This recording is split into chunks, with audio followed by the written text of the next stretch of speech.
يا نفس لا تكنتي من جلة عظمت، إن الكبائر في الغفران كالأمم، لعل رحمة ربي حين يقسمها تأتي على حسب الإسيان في القسم.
راجيا من ابتسامة من له روح الزمان، راجيا منه ابتسامة من له روح الزمان. إن في الجنة نهرا من لبن، إن في الجنة نهرا من لبن، لعلي وحسين وحسن، لعلي وحسين وحسن. كل من كان محبا له، كل من كان محبا له يدخل الجنة من غير حزن، يدخل الجنة من غير حزن. إن في الجنة نهرا من لبن، إن في الجنة نهرا من لبن، لعلي وحسين وحسن، لعلي وحسين وحسن. حب آل البيت فرض عندنا، حب آل البيت فرض عندنا، وبهذا الحب لنا المحال، وبهذا الحب لنا المحال. إن في الجنة نهرا من لبن، إن في الجنة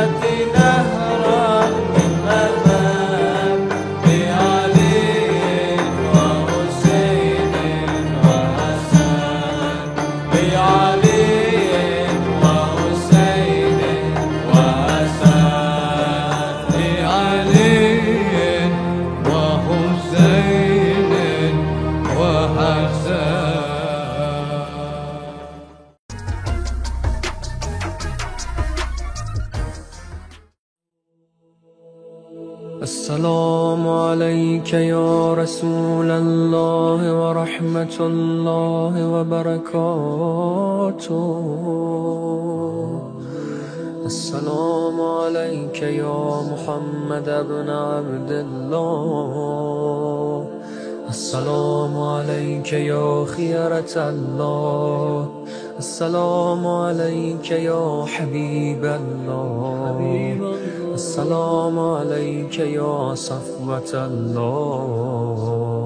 السلام عليك يا أمين الله. أشهد أنك رسول الله، وأشهد أنك محمد بن عبد الله، وأشهد أنك قد نصحت لأمتك وجاهدت في سبيل ربك وعبدته حتى أتاك اليقين. فجزاك الله يا رسول الله أفضل ما جزى نبيا عن أمته. اللهم صل على محمد وآل محمد أفضل ما صليت على إبراهيم وآل إبراهيم إنك حميد مجيد. Bismillahirrahmanirrahim. Alhamdulillahirabbil alamin. Assalamualaikum warahmatullahi wabarakatuh. Asyhadu an la ilaha illallah wahdahu la syarika lah wa asyhadu anna sayyidana maulana Muhammadan abduhu wa rasuluh la nabiyya ba'dah. Allahumma shalli ala sayyidina Muhammad wa ali sayyidina Muhammad wa ajil farajahum warzuqna fid dunya ziyaratahum wa fil akhirati syafa'atahum.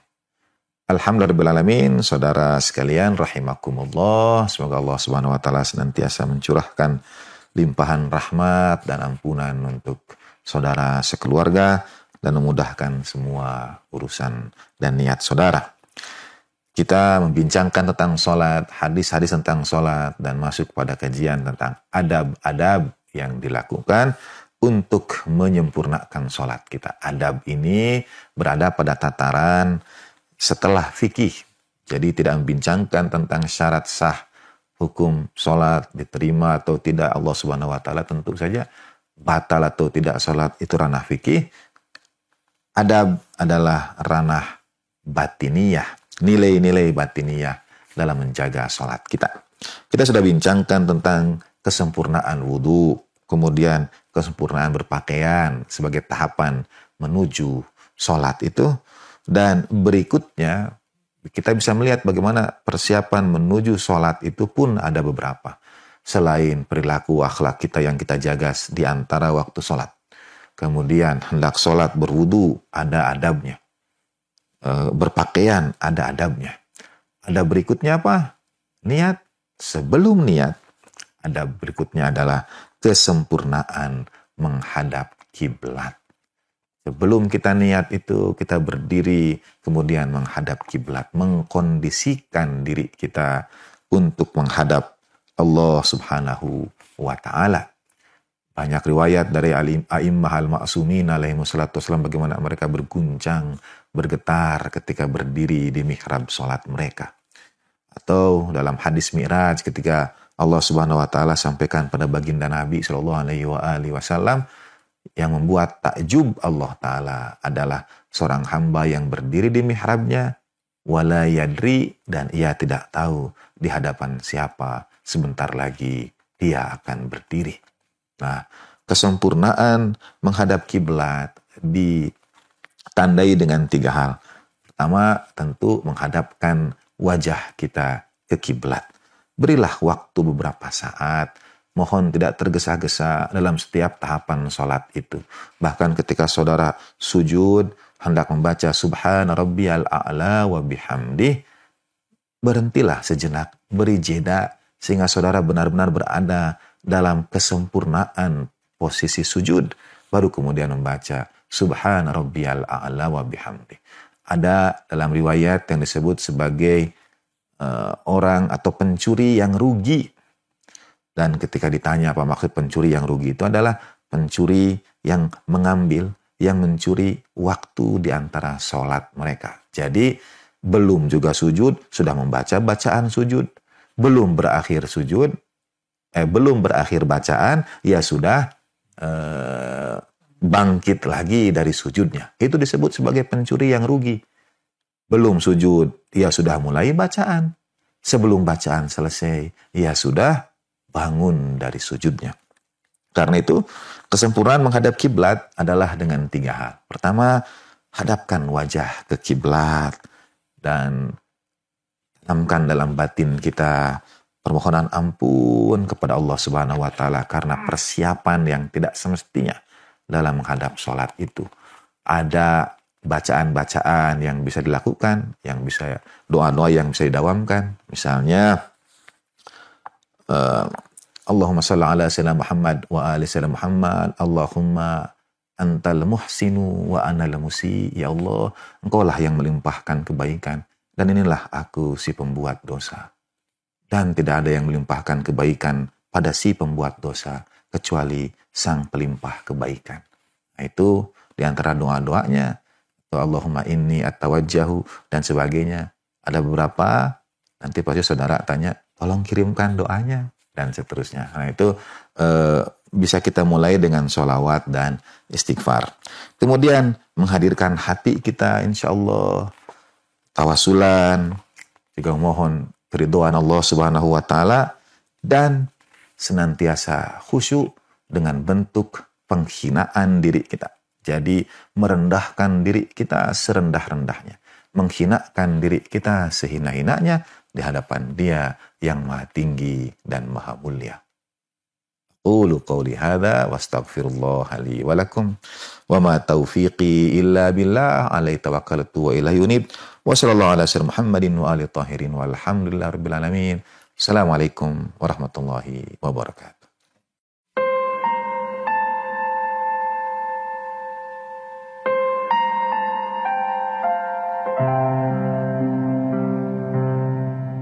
الحمد لله الذي أنزل على عبده الكتاب ولم يجعل له عوجا قيما لينذر بأسا شديدا من لدنه ويبشر المؤمنين الذين يعملون الصالحات أن لهم أجرا حسنا ماكثين فيه أبدا. اللهم صل على محمد وآل محمد. أشهد أن لا إله إلا الله وحده لا شريك له أشهد أن محمدا عبده ورسوله.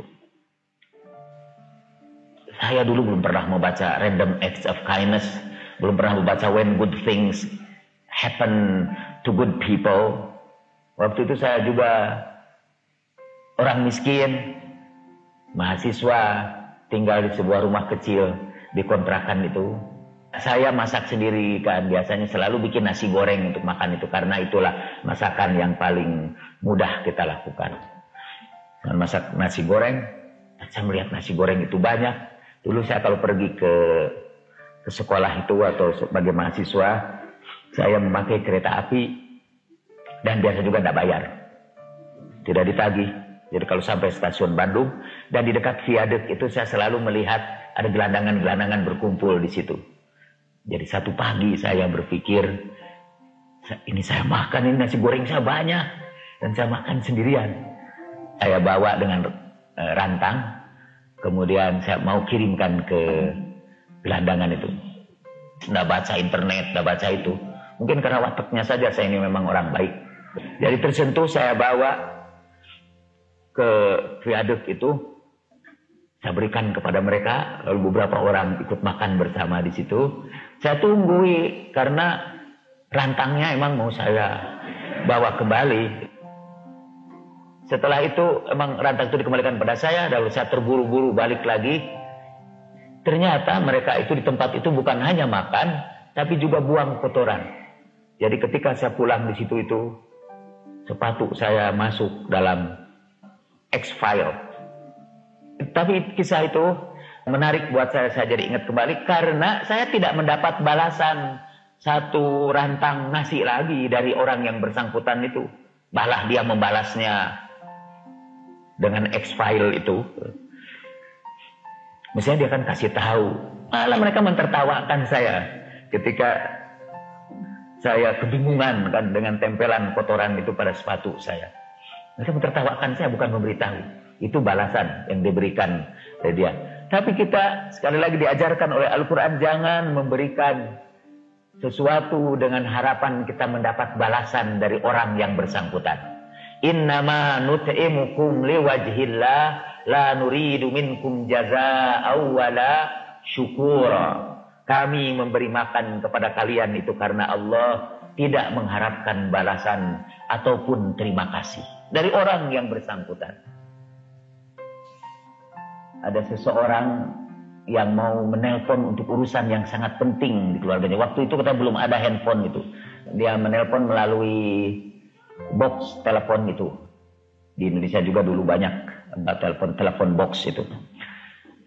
Tapi tiba-tiba dia periksa kantongnya, tidak ada duit recehnya, hanya ada berapa sen aja.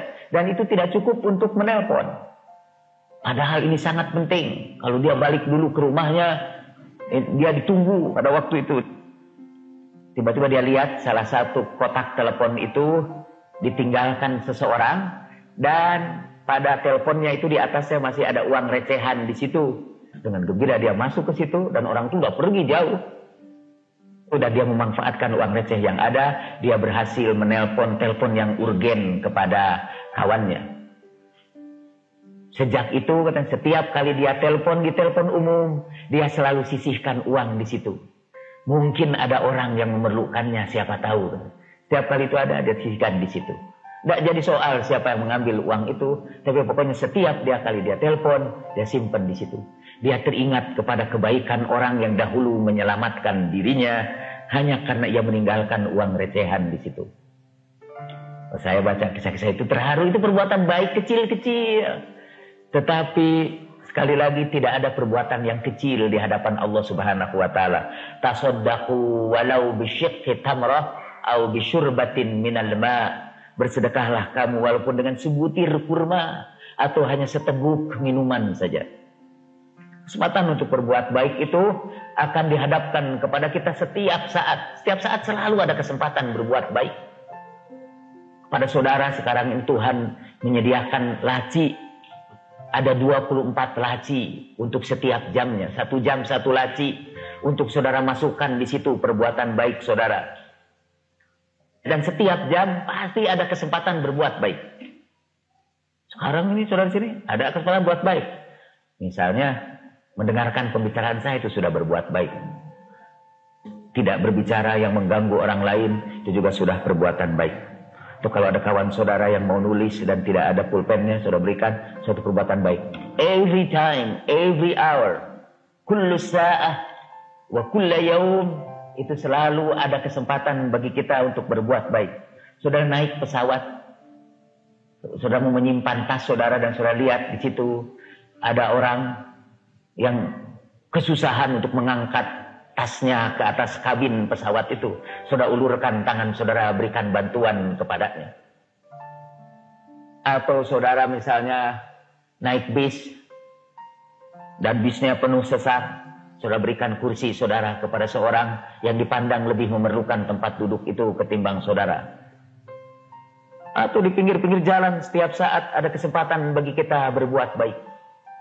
Walaupun dengan sebutir kurma atau seteguk air, walaupun mungkin dengan uang recehan. Ketika kita berada di mall, kita punya kesempatan, ketika kita belanja, ada orang lain yang belanjaannya lebih banyak, sementara belanjaan kita sedikit, kita berikan kesempatan kepada dia lebih dahulu. Atau kita yang belanjaannya banyak dan dia sedikit, itu biasanya itu yang kita pilih. Dan kita persilahkan dia. Itu pun perbuatan baik. Perbuatan baik yang kecil itu akan dibalas Allah berlipat ganda. Hal jazaa'ul ihsan illal ihsan. Apalagi balasan perbuatan baik itu kecuali perbuatan baik lagi.